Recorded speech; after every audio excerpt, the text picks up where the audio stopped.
नमस्कार साथियों, स्वागत है आप सभी का आपके अपने इस YouTube चैनल पर जिसका नाम है जीएस बूस्टर, जो कि पार्ट है तक्षशिला आईएएस बलिया का और मैं हूं अनूप उपाध्याय। साथियों, यूपीएससी और स्टेट पीएससी के एग्जाम को ध्यान में रखते हुए आज से हम एक नए सेशन की शुरुआत कर रहे हैं, जो कि रोज शाम 4 बजे आएगा, जिसमें हम the Hindu, Indian express, PIB, all India radio जैसे समाचार के जो भी सोर्स हैं वहां से समाचार को लेकर आपके प्रीलिम्स एग्जाम को ध्यान में रखते हुए, यानी कि 2026 के जो प्रीलिम्स एग्जाम बचे हुए हैं, 2027 में जो प्रीलिम्स एग्जाम आने वाले हैं, उन सबको ध्यान में रखते हुए ये फैक्चुअल सेशन करंट अफेयर्स का स्टार्ट कर रहे हैं। और आप जुड़िए, चैनल को सब्सक्राइब करके बेल आइकन दबा दीजिएगा कि यहाँ जो भी वीडियोस आए उसका नोटिफिकेशन आपको मिले। और इस वीडियो को आप कहाँ से देख रहे हैं ये भी कमेंट के माध्यम से आप बताइएगा, जिससे ये समझ में आएगा कि अगर हम यूपीएससी और स्टेट पीएससी को टारगेट करके कोई सेशन स्टार्ट कर रहे हैं तो इसकी रीच कहाँ तक हो रही है, कहाँ तक के बच्चे जो है हमसे जुड़ रहे हैं। तो आज हम जो चर्चा करने वाले हैं, जो मेन टॉपिक है, वैसे तो 6 टॉपिक है जिस पर हम चर्चा करेंगे, जिसमें से 3 इंपॉर्टेंट है। ईएससी पीएम की सिफारिशें जो कि परसिमन के संबंध में है, जो कि इंडियन पॉलिटी से है। पॉक्सो है, सोसाइटी और इंडियन पॉलिटी दोनों से है। पॉक्सो एक्ट 2012 और एससी का सुप्रीम कोर्ट का फैसला क्या आया है, इस पर भी बात करेंगे। और तीसरा जो है स्पोर्ट्स से जुड़ा हुआ टॉपिक आपको आपके स्क्रीन पर तो चलिए, सबसे पहला न्यूज हम आपके स्क्रीन पर लेकर आते हैं। द हिंदू से लिया हुआ न्यूज है, जो कि लेबर लॉ से संबंधित है। 114वां सम्मेलन हुआ है आईएलसी का, अंतर्राष्ट्रीय श्रम सम्मेलन 2026, जो कि जिनेवा में हुआ है। और भारत ने जिनेवा में आयोजित 114वें अंतर्राष्ट्रीय श्रम सम्मेलन में अपने श्रम सुधारों के बारे में, सामाजिक सुरक्षा योजनाओं के बारे में, डिजिटल प्लेटफॉर्म्स की उपलब्धियों को दुनिया के सामने जो है वो प्रस्तुत किया। अब आपके दिमाग में सबसे पहला प्रश्न ये आएगा कि ये आईएलसी है क्या।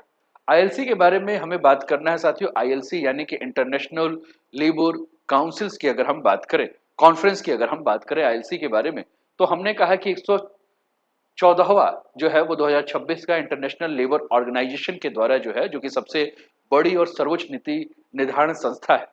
इसे विश्व की श्रम संसद भी कहा जाता है, इंटरनेशनल पार्लियामेंट ऑफ लेबर भी कहा जाता है। और इसका आयोजन अगर हम बात करें तो हर वर्ष जून के महीने में होता है। ये जो भी बातें मैं आपसे कह रहा हूं, इसको नोट डाउन करते चलिएगा, ये बहुत इंपॉर्टेंट है, ये सारे के सारे फैक्ट्स हैं। तो कहाँ हो रहा है, तो हमने कहा जिनेवा में हो रहा है। जिनेवा कहाँ है, तो आपके दिमाग में आएगा स्विट्जरलैंड। कब होता है, तो हर महीने के जून में जो है यह होता है। ठीक। अब आईलो की सबसे खासियत अगर हम बात करें तो आईलो जो है वो दुनिया का एकमात्र ऐसा अंतरराष्ट्रीय संगठन है जो ट्राइप्राइट स्ट्रक्चर पर काम करता है। मतलब प्रत्येक सदस्य देश के 4 प्रतिनिधि जो है वो आते हैं। 2 सरकार के प्रतिनिधि, एक नियोक्ता यानी कि एम्प्लॉयर का प्रतिनिधि, और एक श्रमिक यानी कि वर्कर का प्रतिनिधि। बात मेरी समझ में आ रही। और सबसे महत्वपूर्ण बात यह है कि चारों को स्वतंत्र मतदान करने का अधिकार होता है। और यही कारण है कि आईलो को अन्य अंतरराष्ट्रीय संगठनों से अलग माना जाता है। अब भारत जब इसमें गया था तो भारत ने क्या बताया, है ना। भारत क्या बोल रहा है, देखिए आपको मैंने कहा आईलो की अनोखी संरचना क्या है। सरकार से नियोक्ता और कर्मचारी, सरकार से 2, नियोक्ता से 1 और कर्मचारी से के तरफ से श्रमिक से 1। आईएलसी 2026। भारत ने दुनिया को क्या बताया साथियों। भारत जब इस सम्मेलन में पहुंचा था तो भारत ने कहा कि पिछले कुछ वर्षों में रोजगार और सामाजिक सुरक्षा के क्षेत्र में भारत काफी कुछ सुधार कर रहा है। जैसे कि रोजगार से जुड़े आंकड़ों पर उन्होंने बात किया। भारत ने जब अपनी बातें रखी तो भारत ने कहा कि युवा के रोजगार पाने की क्षमता भारत में जो है वो पहले की तुलना में बढ़ गई है।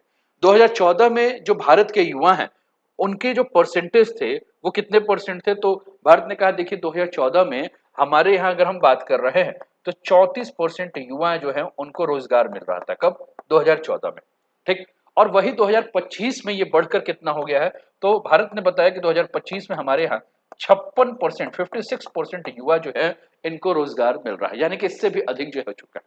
बेरोजगारी दर के बारे में बताया कि 2017 में भारत में जो अनएम्प्लॉयमेंट था, बेरोजगारी जो था 2017 में, वो बेरोजगारी कितना था, तो 2017 की बेरोजगारी के बारे में कहा गया कि भारत में बेरोजगारी जो है वो 6% के आसपास था। और वही बेरोजगारी दर 2025 में कितना हो गया, तो कहा कि भैया कि 2025 में हमारे यहाँ का जो बेरोजगारी दर है वो 3.1% के आसपास हो गया। ये भारत के द्वारा आंकड़ा दिया गया। फिर बात ये किया गया कि भैया आपके यहाँ महिलाएं क्या श्रम में है कि नहीं है, तो इन्होंने कहा देखिए भैया महिलाओं की भी अगर हम बात करें तो महिलाओं की भी जो संख्या है वो हमारे यहाँ क्या हो रही है, बढ़ रही है। एम्प्लॉयमेंट ग्रोथ रेट मैंने आपके साथ चर्चा की है, 6% से घटकर जो बेरोजगारी अनएम्प्लॉयमेंट की बात की हमने कि 6% से घटकर कितना हो गया है, तो 6% से घटकर अनएम्प्लॉयमेंट रेट जो है वो 3.1% हो गया। वुमेन वर्क के बारे में कि महिलाओं की क्या स्थिति है। तो कहा यह जा रहा है कि देखिए महिलाओं की भागीदारी अगर हम बात करें तो पहले महिलाओं की भागीदारी जो है वो 22% हुआ करती थी। अब महिलाओं की भागीदारी के बारे में बात करें तो महिलाएं अब जो हैं वो श्रम में 39% हो चुकी है। सामाजिक सुरक्षा के बारे में जब बात किया गया तो इन्होंने कहा कि भैया 2015 में हमारे यहाँ जो सोशल सिक्योरिटी है, जो सामाजिक सुरक्षा है, वह सामाजिक सुरक्षा जो है वो 19% था। सामाजिक सुरक्षा सोशल सिक्योरिटी के बारे में बात किया गया और अब जो है वो बढ़कर कितना हो चुका है तो 2015 में 19% था, लेकिन 2025 की बात की गई तो कहा गया कि 2025 में ये बढ़कर कितना हो गया है तो 64.3% तक जो है वो सामाजिक सुरक्षा हो गया।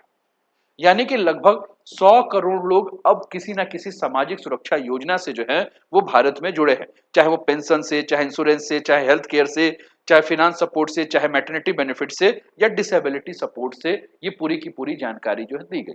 साथ में डिजिटल पब्लिक इंफ्रास्ट्रक्चर के बारे में भी भारत ने बात किया।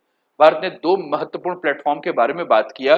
भारत ने एक प्लेटफॉर्म के बारे में जब बात किया तो उस प्लेटफॉर्म को कहा ई श्रम के बारे में, ई श्रम पोर्टल के बारे में भारत ने बताया और कहा कि ये असंगठित क्षेत्र में श्रमिकों का राष्ट्रीय डेटाबेस है। क्या नाम है? ई श्रम पोर्टल।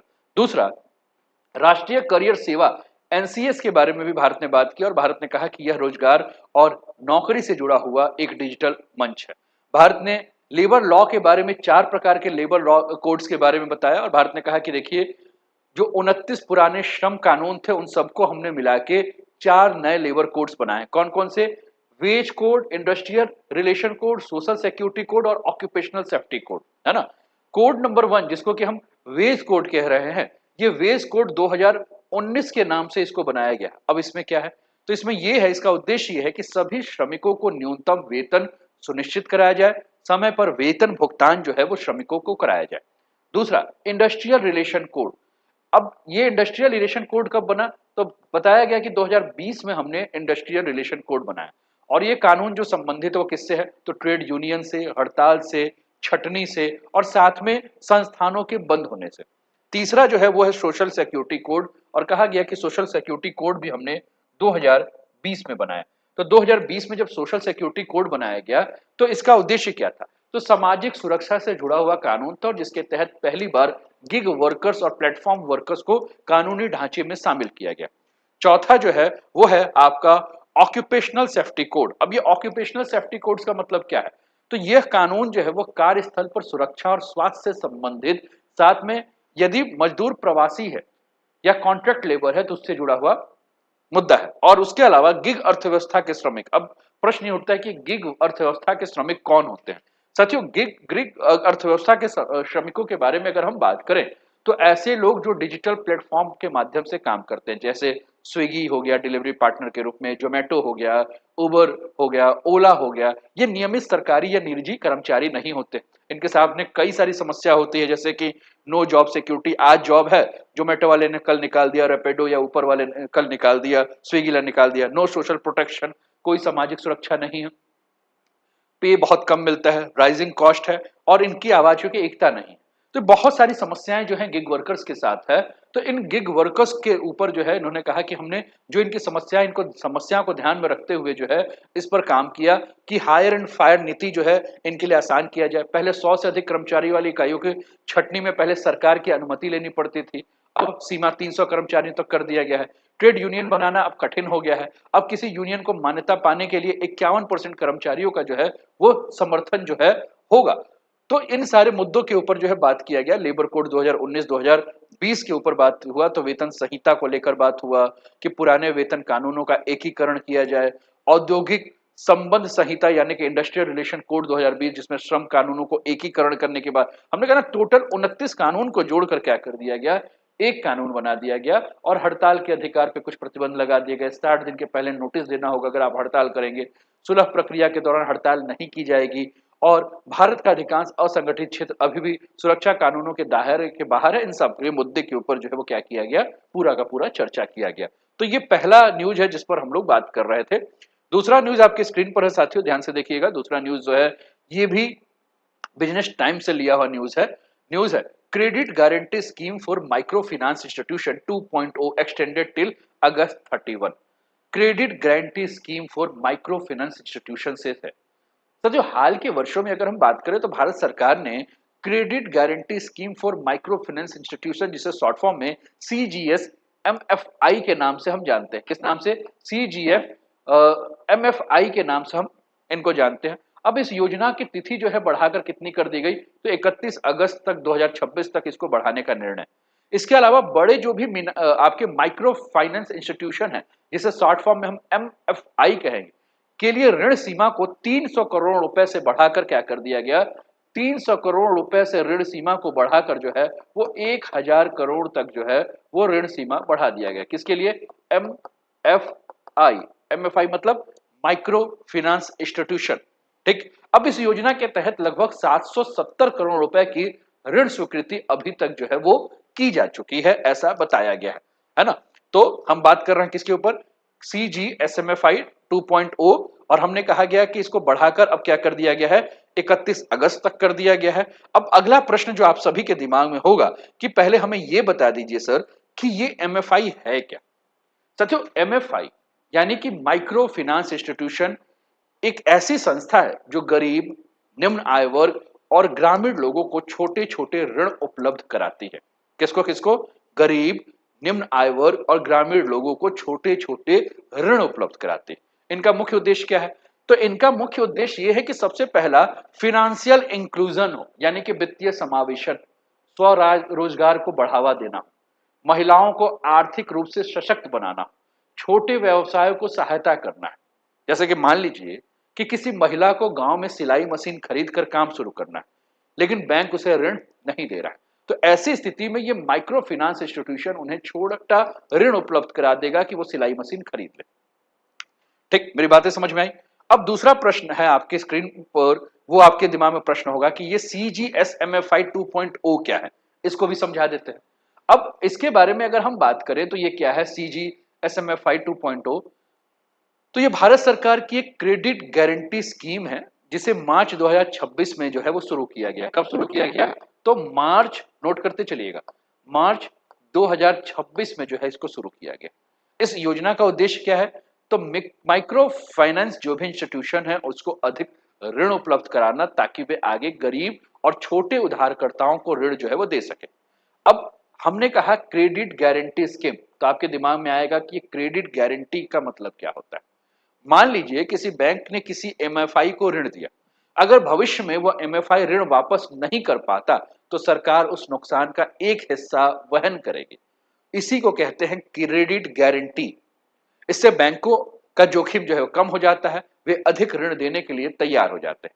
अब ये योजना काम कैसे करता है इसको हमें समझना है। हाउ क्रेडिट गारंटी वर्क्स, ये आपको समझना है, बैंक से MFI तक और उसके बाद की प्रक्रिया। तो साथियों, ये कैसे काम करता है, फंड्स का फ्लो कैसे होता है, ये आपके स्क्रीन पर यहां आपको दिख रहा है। अब आपको अलग अलग स्टेजेस दिख रहे हैं।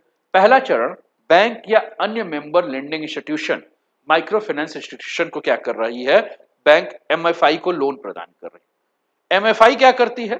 MFI उस पैसे को गरीब परिवार, महिला, छोटा उद्यमी को जो है वो क्या करती है? ऋण प्रदान करती है। ठीक। और इस प्रकार सरकार की गारंटी के अंतिम लाभ किसको मिलते हैं? गरीब लोग तक पहुंचते हैं। अब MFI के बारे में बात करें तो साथियों, इसको भी अलग अलग पार्ट में इसका वर्गीकरण किया गया है। अब MFI के वर्गीकरण के बारे में अगर हम बात करें तो इसके पहले एक चार्ट है, इस चार्ट को आप समझिएगा। ये आपका पुरानी योजना 2022 की है और ये नई योजना 2026 की है, जिसको कि 2.0 कहा गया। अब पुरानी योजना, जिसको कि हम कोविड राहत योजना कहते थे, इसमें फंड 7,500 करोड़, क्रेडिट गारंटी 75%, कोई शुल्क नहीं था। उद्देश्य क्या था? MFI को ऋण उपलब्धता बढ़ाना और वित्तीय समावेशन को बढ़ाना। लाभ क्या था? कि MFI अधिक ऋण दे, अधिक सुरक्षा दे, अधिक विकास होगा।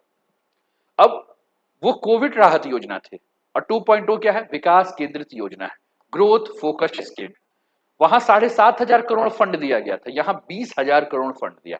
क्रेडिट गारंटी 75% की थी और अधिकतम क्रेडिट गारंटी 80% की हो गई। कोई शुल्क नहीं था, यहां स्ट्रक्चर्ड लेंडिंग करना होगा। फोकस राहत यानी कि रिलीफ से आगे बढ़कर विकास और विस्तार के ऊपर ध्यान देना होगा। हमने कहा कि अलग अलग जो है इसको आप क्या कर सकते हैं, MFI को, माइक्रो फाइनेंस इंस्टीट्यूशन के बारे में हम बात कर रहे थे, तो माइक्रो फाइनेंस इंस्टीट्यूशन को हम 3 बातों में बात करेंगे। सबसे पहला स्मॉल। स्मॉल का मतलब क्या हो गया? जिसकी लेंडिंग कैपेसिटी बहुत ज्यादा कम, यानी कि ऐसे आपके फिनांस वाले जिसकी लेंडिंग कैपेसिटी कितनी होगी, तो ये इनको 500 करोड़ रुपए जो है वो दिया गया है। कितना दिया गया है? 500 करोड़। एसेट अंडर मैनेजमेंट, है ना, यानी कि 500 करोड़ रुपए का ये क्या करेंगे? खर्च करेंगे। दूसरा अगर हम बात करेंगे तो मीडियम के बारे में हम बात करेंगे। मीडियम का जो है वो कितना है? 500 करोड़ से लेकर 2000। पहला हमने कहा 500 करोड़, दूसरा की अगर हम बात करें तो 500 करोड़ से कितना हो गया? तो 2000 करोड़ रुपए तक इसको खर्च करने के लिए दिया गया। और तीसरा अगर हम बात करें तो तीसरा कौन सा हो जाएगा? तो तीसरा अगर हम यहां देखें, यहां मैं लिख लेता हूं, तो लार्ज की बात कर रहे हैं। लार्ज का कितना अमाउंट होगा? तो 2000 करोड़ रुपए से ऊपर का इसको जो है वो फंड दिया जा रहा है। अब गारंटी कवरेज कितने की मिलेगी, ये प्रश्न होगा।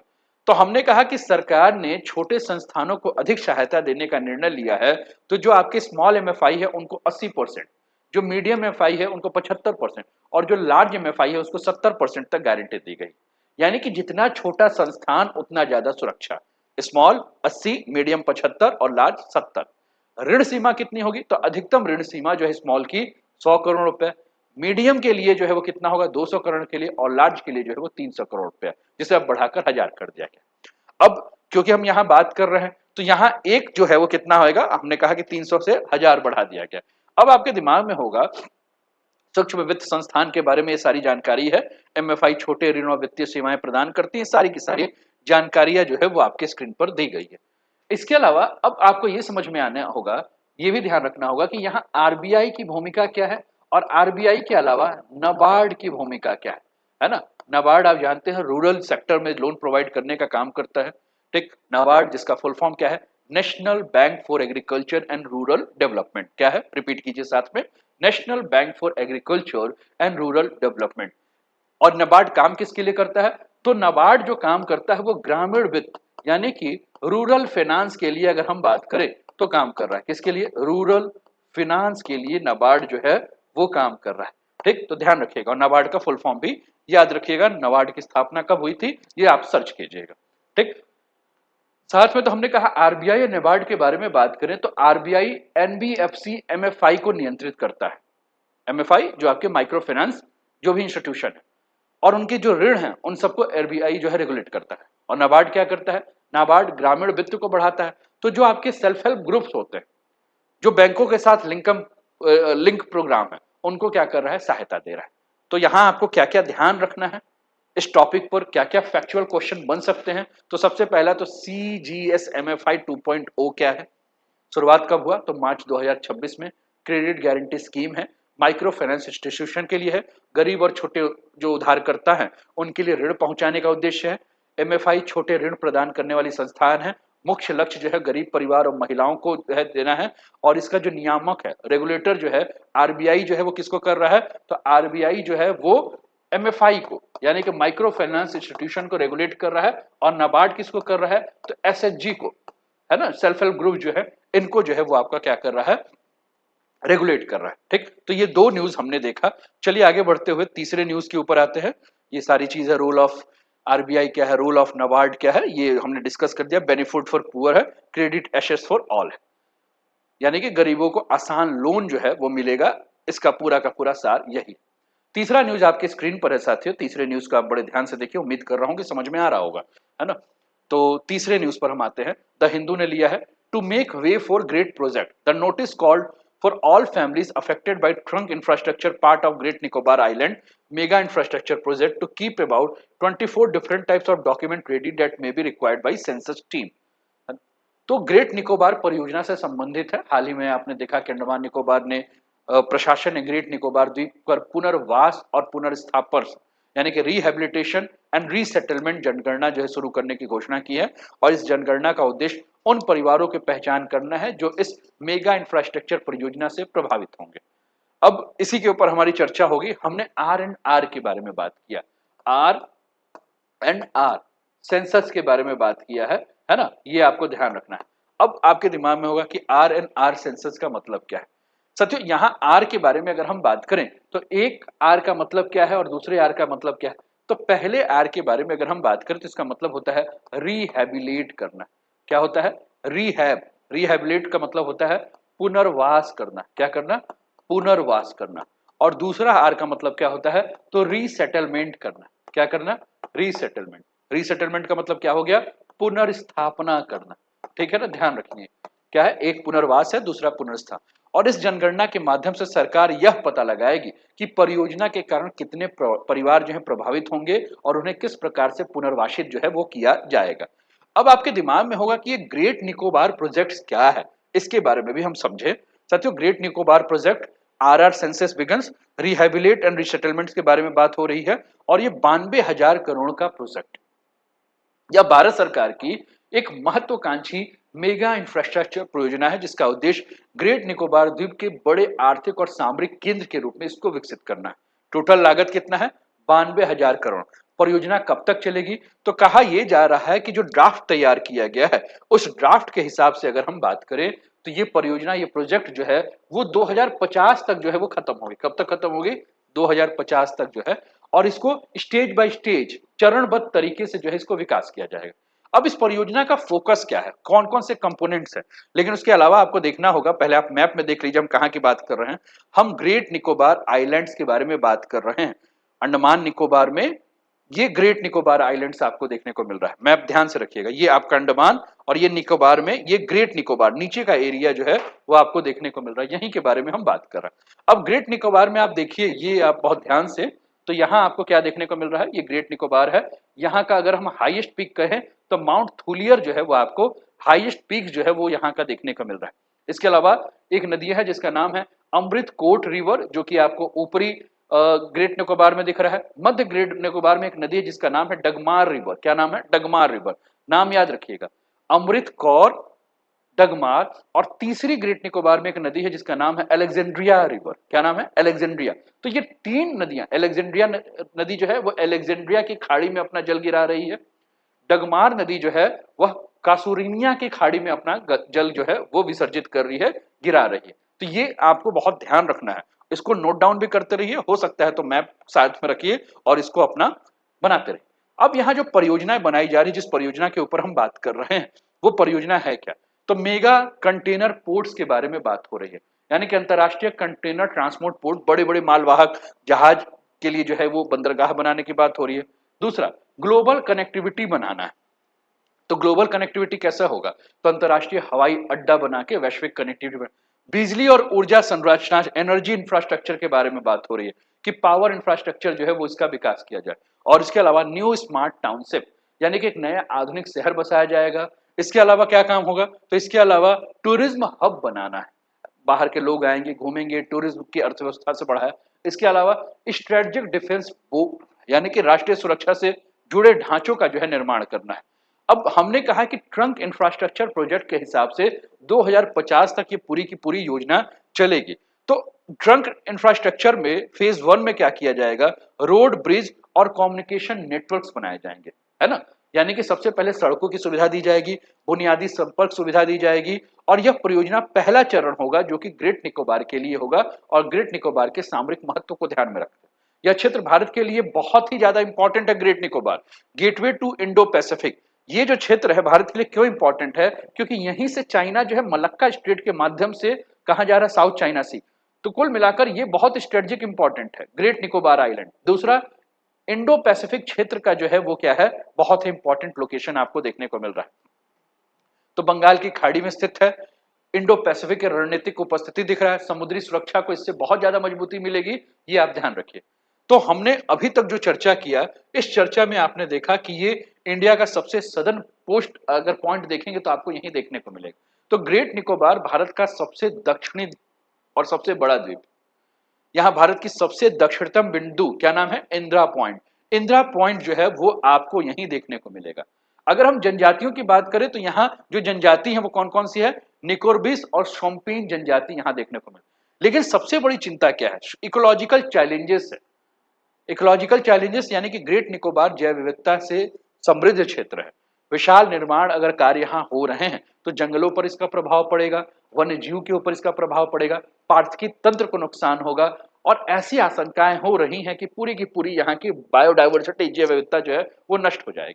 तो हम जनजातियों के बारे में बात कर रहे थे, तो हम निकोरबिस और सोम्पेन जनजाति की बात करें तो अगर किसी भी प्रकार का यहाँ निर्माण हो रहा है तो इन जनजातियों के ऊपर भी प्रभाव एक बहुत चिंताजनक बात है, ध्यान रखिएगा।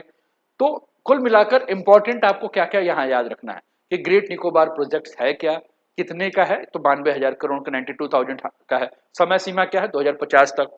स्थान कहाँ है, ग्रेट निकोबार द्वीप में है। उद्देश्य क्या है, बंदरगाह, एयरपोर्ट, ग्रीनफील्ड टाउनशिप और रक्षा और संरचना। सामरिक क्षेत्र है बंगाल की खाड़ी, इंडो पैसिफिक क्षेत्र का बहुत ज्यादा इंपॉर्टेंट एरिया आपको देखने को मिल रहा है। अगला टॉपिक अगर हम बात करें तो अगले टॉपिक पर हम चलते हैं। अगला टॉपिक जो है द हिंदू से लिया हुआ न्यूज है EAC PM recommends target splitting of seat for delimitation so model allowing 50% rise for all large states. इसके ऊपर हमारी बात होगी। हाल ही में प्रधानमंत्री की आर्थिक सलाहकार परिषद है ना, EAC कहा जाता है, किसका, प्राइम मिनिस्टर का, यानी कि एडवाइजरी जो आपकी कमेटी है किसकी, प्रधानमंत्री की economic advisory committee EAC PM ने भारत में जो परसीमन हो रहा है उसको लेकर जो है एक वर्किंग पेपर जारी किया गया और जिसमें सुझाव दिया गया है कि भविष्य में केवल जनसंख्या के आधार पर नहीं बल्कि अन्य कारकों को ध्यान में रखकर लोकसभा सीटों का जो है वो क्या करना चाहिए, पुनर्गठन करना चाहिए, परसीमन करना चाहिए। अब आपके दिमाग में आया कि डेलिमिनेशन क्या होता है, परसीमन क्या होता है। साथियों परसीमन का मतलब होता है, आप लोकसभा का चुनाव जान रहे हैं, आप विधानसभा का चुनाव जान रहे हैं, तो लोकसभा और विधानसभा निर्वाचन क्षेत्रों की सीमाओं को, जो बाउंड्रीज है, उनको पुनर्निर्धारित करना ही परसीमन है।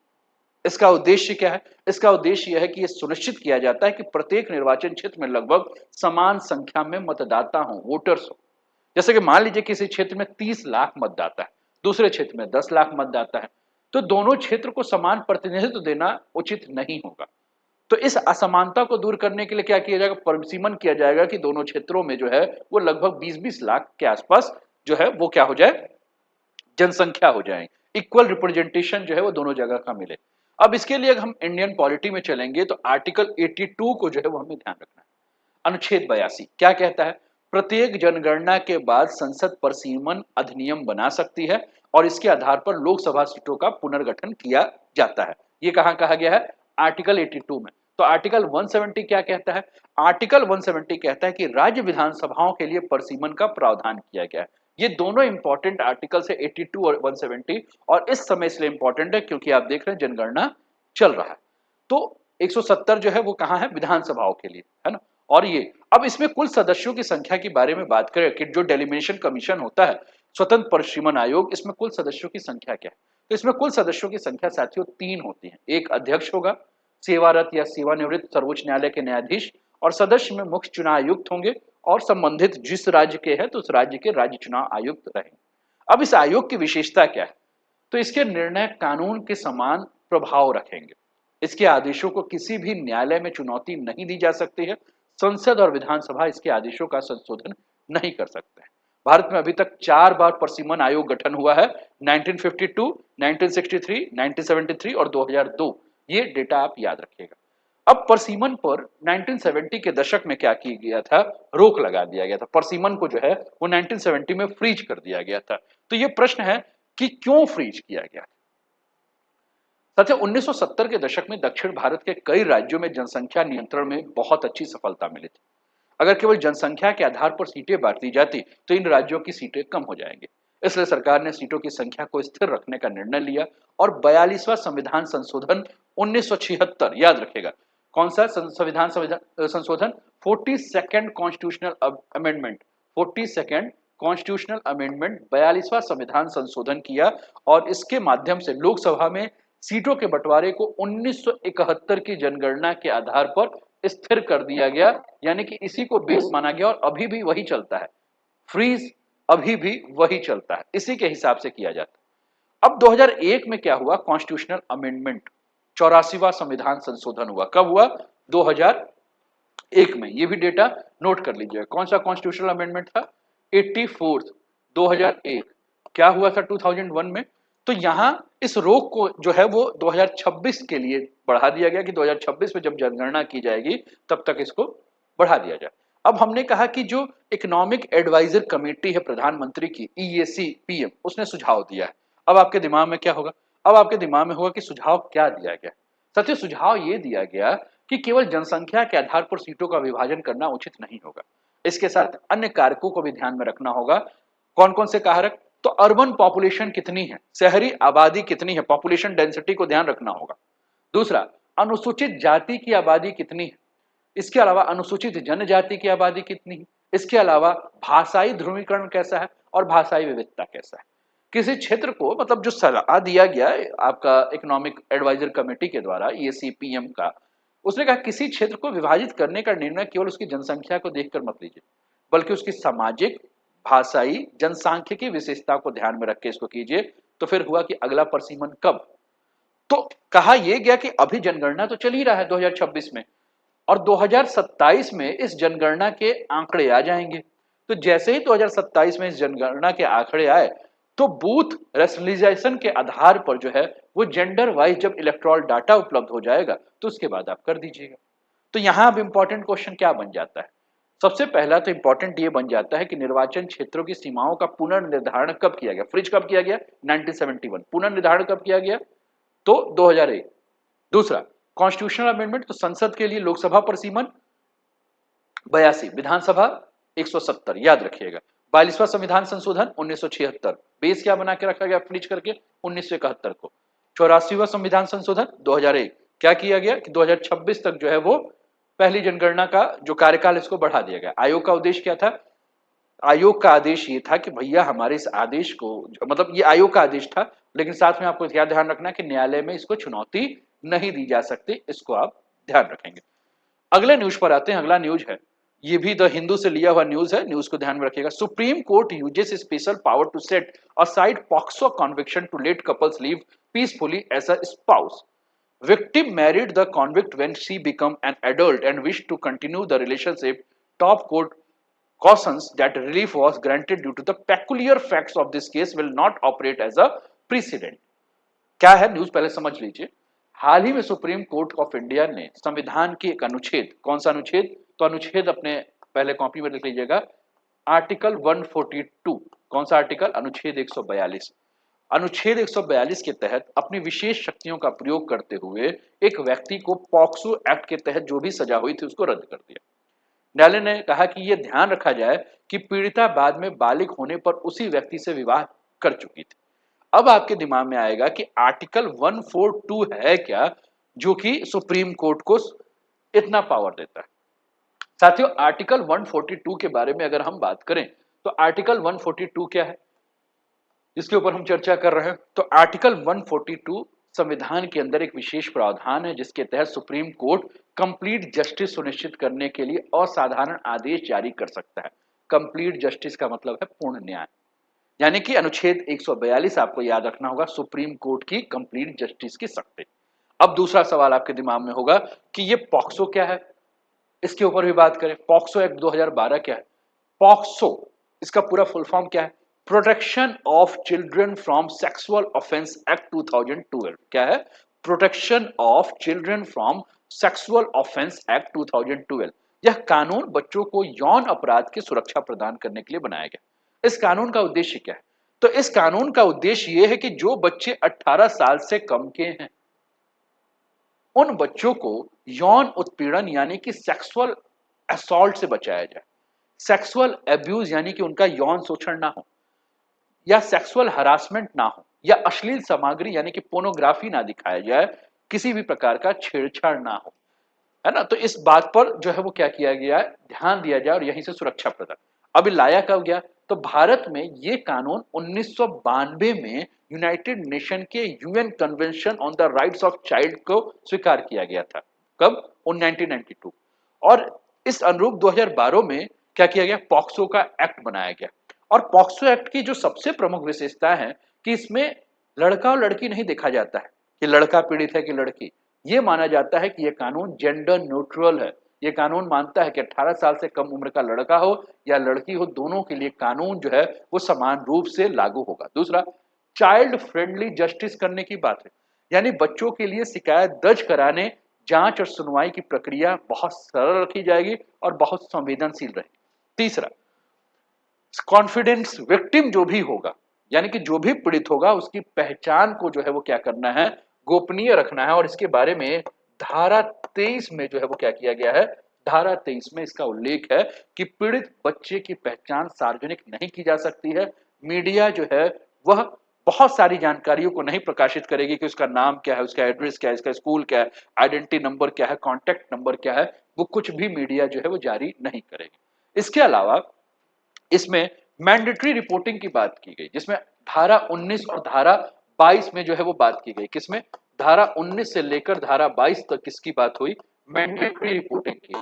किसकी? Mandatory reporting. अब ये मैंडेटरी रिपोर्टिंग के बारे में बात करें तो इसमें यह कहा गया कि यदि किसी व्यक्ति को बाल यौन शोषण की जानकारी है या उसको संदेह है तो उसकी सूचना संबंधित अधिकारियों को जो है वो क्या करे, जरूर दे।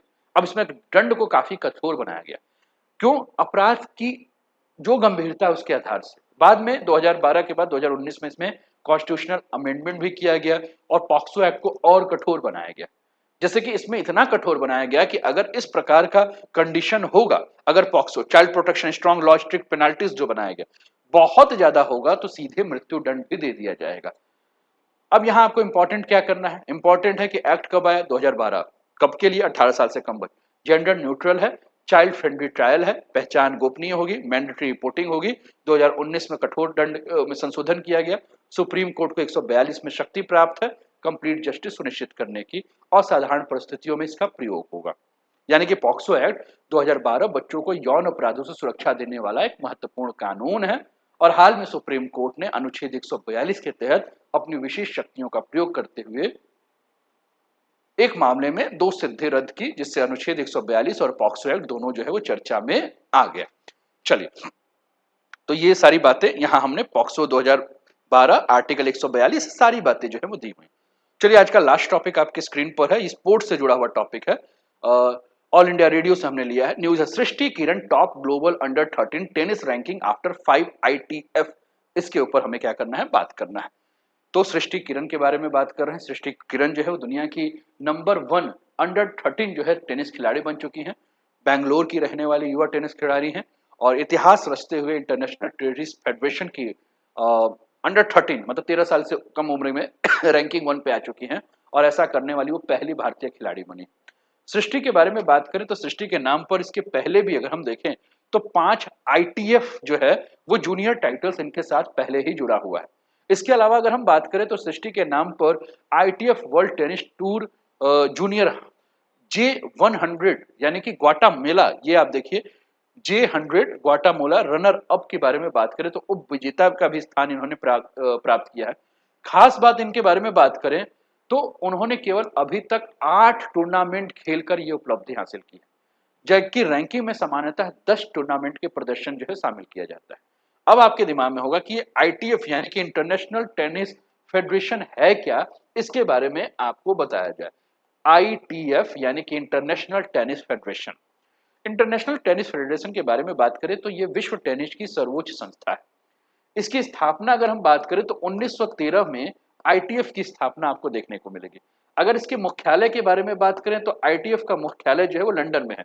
फाउंडेड 1913 ITF, मुख्यालय कहाँ है इसका? मुख्यालय लंदन है। अब इसका कार्य क्या है? तो ITF विश्व स्तर पर क्या करता है? ITF विश्व स्तर पर टेनिस मैच कराता है। कौन कौन सा टेनिस? तो एक तो नॉर्मल जो टेनिस आप जान ही रहे हैं, दूसरा व्हील चेयर टेनिस, और तीसरा बीच टेनिस। इन सभी का संचालन और नियमन जो है वो ITF करता है। ITF के द्वारा जो प्रतियोगिताएं हैं जैसे कि डेविस कप किसके लिए होता है? तो पुरुषों के लिए जो टेनिस प्रतियोगिता होती है डेविस कप, है ना।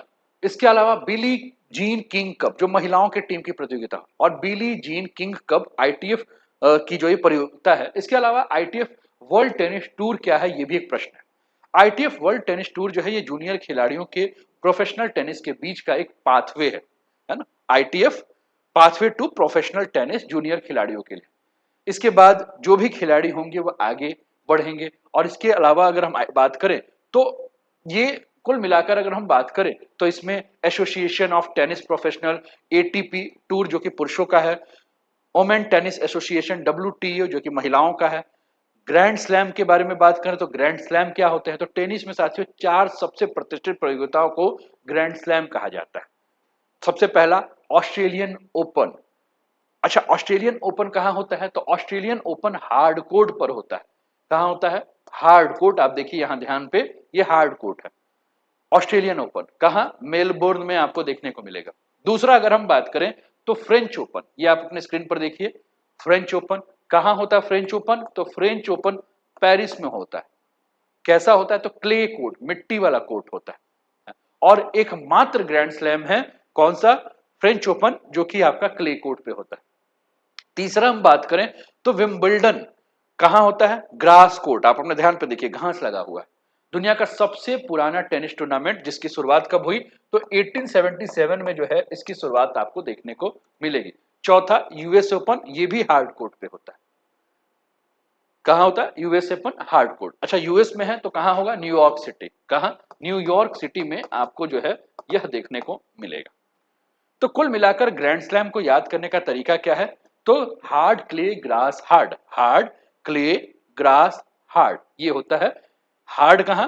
ऑस्ट्रेलिया में मेलबोर्न, फ्रेंच पेरिस में, विंबलडन ग्रास पर हो रहा है। कहां? आपका विंबलडन को याद रखिए। और लास्ट है आपका यूएस ओपन हार्ड। तो यहां आपको क्या क्या ध्यान रखना है जो इंपॉर्टेंट है कि आईटीएफ क्या है, इसकी स्थापना कब हुई? तो 1993। मुख्यालय कहां है? लंदन। विश्व टेनिस की सर्वोच्च संस्था है। डेविस कप की जो है वो क्या है? पुरुष टीम की प्रतियोगिता है। बिले जीन किंग कप क्या है? तो महिला टीम की प्रतियोगिता है। विंबलडन के बारे में बात करें तो सबसे पुराना टेनिस टूर्नामेंट है।